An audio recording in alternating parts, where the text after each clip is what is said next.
Today I will be talking to you about the American Diabetes Association. But first, let me ask you a question.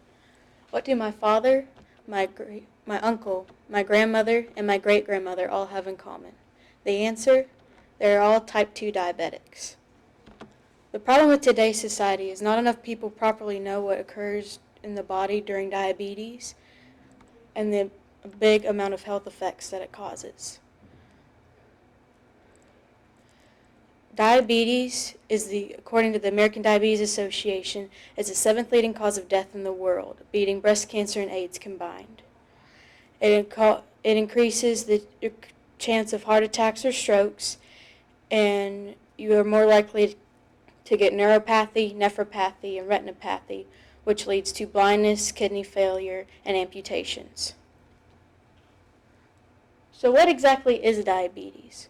According to StopDiabetes.com, there are 3 main types. You have your type 1, your type 2, and your gestational diabetes. But before I begin, you need to understand how insulin works in the body.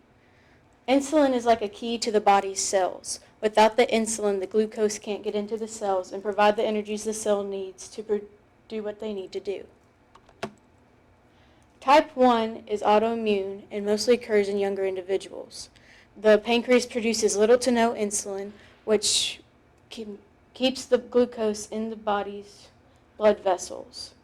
And when untreated, it can lead to ketoacidosis, which means that instead of glucose, the body's cells uses fats, which produces ketones and is very acidic to the body and can lead to coma or even death. Type 2 is what my family has and occurs in people later in life, and very rare that it occurs in younger individuals. The same basis is with type 2 as type 1, where the pancreas produces little to no insulin. But the body can also produce insulin too much, but the body just doesn't respond to it, which later in life leads to people needing insulin and insulin syringes. And this one can occur in anyone and can be prevented by proper diet and exercise.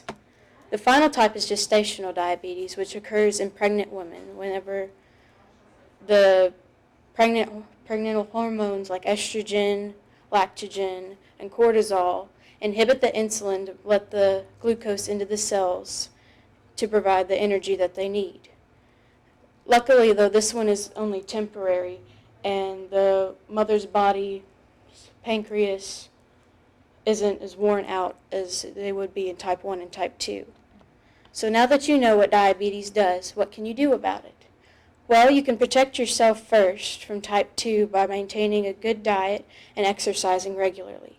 You can also donate to the American Diabetes Association or a center that's devoted to finding a cure for diabetes, like the Joslin Center for Diabetes. And if you look on their website, you can see the vast array of trials that they've done to find a cure, and they're getting closer and closer every day.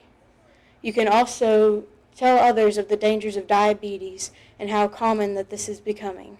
And together, we can make this symbol as important as this one. Thank you.